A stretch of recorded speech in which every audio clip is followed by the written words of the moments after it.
সনদ ঘোষণা করা হবে। আমরা সেই জুলাই সনদকে স্বাগত জানিয়েছি, কিন্তু নির্বাচন নিয়ে যদি কোনো টাল বাহানা করা হয়, কোন রকম সময় ক্ষেপণ করা হয় তাহলে দেশের মানুষ কি সহ্য করবে? সুতরাং আমরা ভাবে বলতে চাই, বিএনপি জনগণের দল। বিএনপি আগামীতে নির্বাচন হলেই ক্ষমতায় আসবে।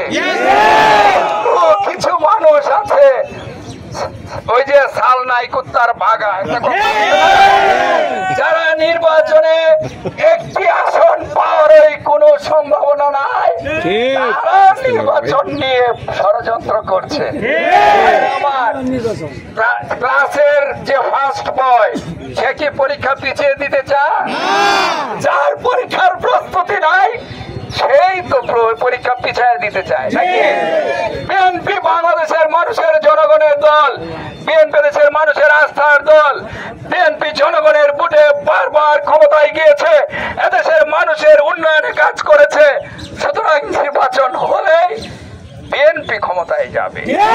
আমাদের নেতা বিএনপির মাননীয় ভারপ্রাপ্ত চেয়ারম্যান তারেক রহমান এদেশের 17 বছর গণতান্ত্রিক সংগ্রামে নেতৃত্ব দিয়ে এদেশের অধিকার আদায়ের নেতাতে পরিণত হয়েছেন। এদেশের বাংলার মানুষের অবিসংবাদিত নেতা তারেক রহমানকে প্রধানমন্ত্রী করে বিএনপির সরকার গঠন করে আমরা ইনশাল্লাহ ঘরে ফিরবো ভাইরা আমার। তার আগ পর্যন্ত আপনাদের প্রত্যেককে রাজপথে থেকে আপনাদের অধিকার আদায় করতে হবে ভাইরা আমার। আমি একটি কথা বলতে চাই, যুগের ধর্ম এই, পীড়ন করিলে সেই পীড়ন এসে পীড়া দেয় তাকেই পীড়। বন্ধুরা আমার, শেখ হাসিনা মনে করেছিল লাঠি গুলি বুলেট বন্দুক কামান দিয়ে তার মজলিসি ষড়যন্ত্র কোন আধিপত্যবাদী শক্তি পার্শ্ববর্তী একটি দেশে, পৃথিবীর কোন দেশ শেখ হাসিনারে কিন্তু আশ্রয় দেয় না। পার্শ্ববর্তী একটি দেশ শেখ হাসিনাকে আশ্রয় দিয়েছে, শুধু আশ্রয় দেয় নাই, সেইখানে থেকে শেখ হাসিনাকে নিয়ে নানা ষড়যন্ত্র করছে। আপনাদের কিন্তু সজাগ থাকতে হবে। কিছুদিন আগে আপনারা দেখেছেন একজন মেজর শেখ হাসিনার ওইখানে নির্দেশে ঢাকা শহরে সারা দেশে গোপালগঞ্জে আওয়ামী লীগের লোকজনের প্রশিক্ষণ দিচ্ছে, এদেশে জঙ্গি, এদেশে অস্থিরতা তৈরি করার জন্য, মব সৃষ্টি করার জন্য। বিএনপি দেখবেন বিভিন্ন জায়গায় আঘাত করতে চাইবে, ষড়যন্ত্র করতে চাইবে, লুটপাট করতে চাইবে, অস্থিরতা তৈরি করতে চাইবে। আপনাদের সকলকে ষড়যন্ত্র সম্পর্কে সজাগ থাকতে হবে। আরেকটি কথা বলতে চাই, এদেশের ছাত্র জনতা ভোটের অধিকারের জন্য লড়াই করেছে। এখন তাদের ভোটের অধিকার চায়, তাদের ভাতের অধিকার চায়, আইনের শাসন চায়, ন্যায় বিচার চায়, ঘুষ দুর্নীতি মুক্ত, সন্ত্রাস মুক্ত একটি বাংলাদেশ দেখতে চায়। কিন্তু বাংলাদেশ থেকে এখনো কিন্তু ঘুষ দূর হয় নাই, দুর্নীতি লুটপাট দূর হয় নাই। এখনো প্রশাসনের বিভিন্ন জায়গায় শেখ হাসিনার দূষররা রয়ে গেছে, তারা লুটপাট করছে। প্রশাসন কিন্তু অনেক জায়গায় নির্বিকার ভূমিকা পালন করছে।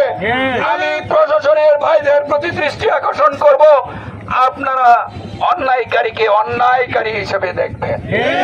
সে কোন দলের, সে তাকে বিবেচনায় নিবেন না। অন্যায়কারীর একমাত্র পরিচয় অন্যায়কারী, সে যাই হোক তার বিরুদ্ধে আইনানুগ ব্যবস্থা নেওয়া হবে ভাইয়েরা আমার। আপনারা আইনানুগ ব্যবস্থা নেবেন, আমরা আপনাদেরকে সহযোগিতা করব। আর আমাদের নেতা কর্মীদেরকে একটি আহ্বান জানাবো, আপনারা 17 বছর ধৈর্য ধরেছেন ভাইয়েরা আমার, এখন ফসল গলে তোলার সময় কারো উস্কানিতে, কারো রকম কোন রকম উস্কানিতে আপনারা কারো পাতা ফাঁদে পা দিবেন না। আপনারা ধৈর্য সহকারে জনগণের ভোটের অধিকার প্রতিষ্ঠা না হওয়া পর্যন্ত রাজপথের সংগ্রাম অব্যাহত রাখবেন।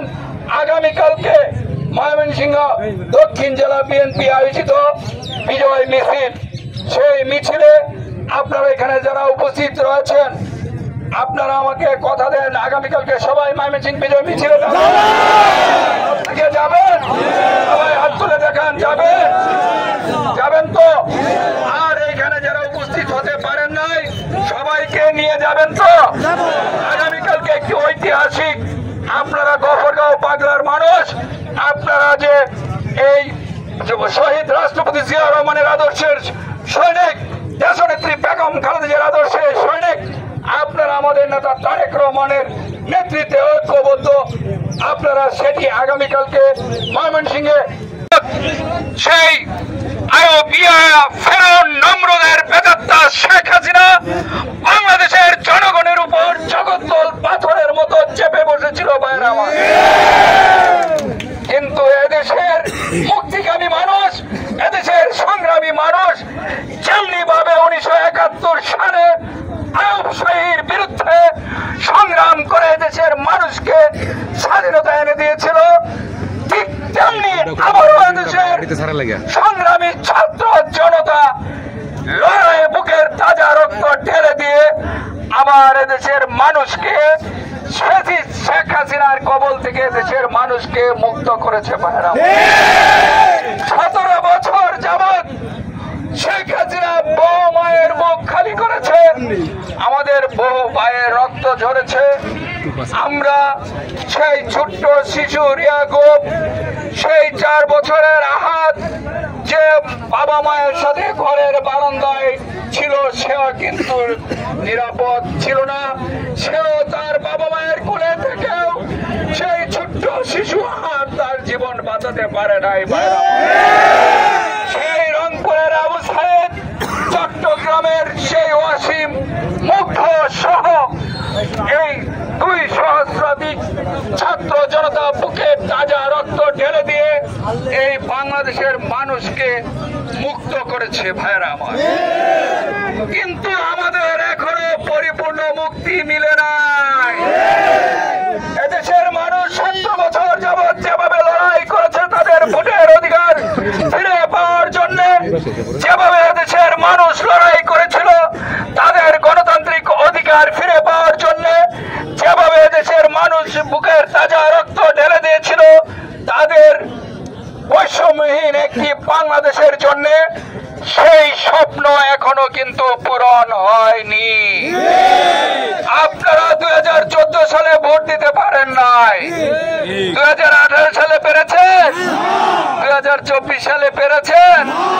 শেখ হাসিনা এদেশের মানুষের একটি মাত্র অধিকার, একদিনের রাজা এদেশের মানুষ, সেই ভোটের দিনের রাজা এদেশের মানুষ।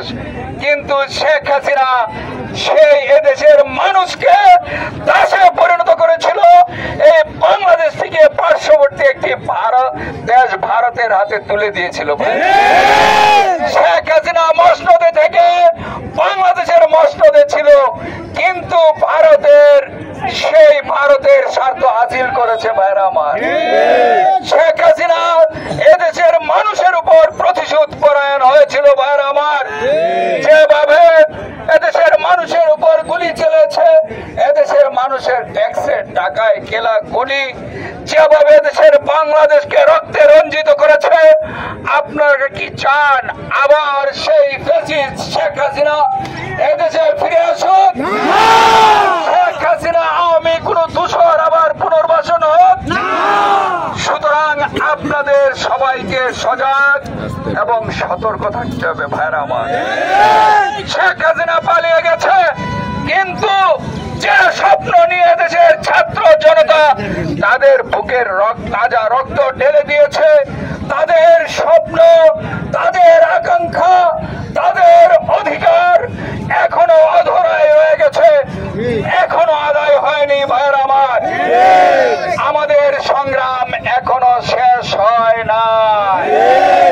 যতদিন পর্যন্ত এদেশের মানুষের ভোটের অধিকার প্রতিষ্ঠিত না হবে, যতদিন পর্যন্ত এদেশের মানুষ মন খুলে কথা বলতে না পারবে, যতদিন পর্যন্ত জনগণের সরকার প্রতিষ্ঠিত না হবে, ততদিন পর্যন্ত আপনাদের রাজপথে আপনাদের অবস্থান জারি রাখতে হবে। ভাইয়ের আমার, প্রতিবাদ বিক্ষোভ অব্যাহত রাখতে হবে। ভাইয়ের আমার, অন্তর্বর্তীকালীন একটি সরকার রয়েছে ইউনূস সরকারের নেতৃত্বে, তাদের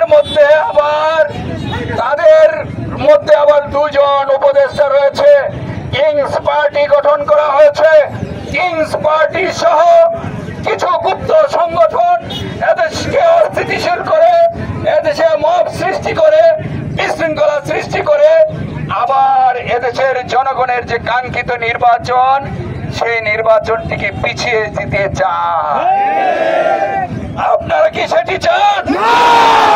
12ই ফেব্রুয়ারির মধ্যে আমাদের নেতা বিএনপির মাননীয় ভারপ্রাপ্ত চেয়ারম্যান এবং তত্ত্বাবধায়ক সরকারের প্রধান উপদেষ্টা ডক্টর মোহাম্মদ ইউনূস সাহেবের একটি বৈঠক হয়েছে লন্ডনে। সেই বৈঠকে ঠিক হয়েছে 12ই ফেব্রুয়ারির মধ্যে দেশে একটি অবাধ, সুষ্ঠু এবং গণতান্ত্রিক নির্বাচন হবে। 12ই ফেব্রুয়ারির মধ্যে আজকে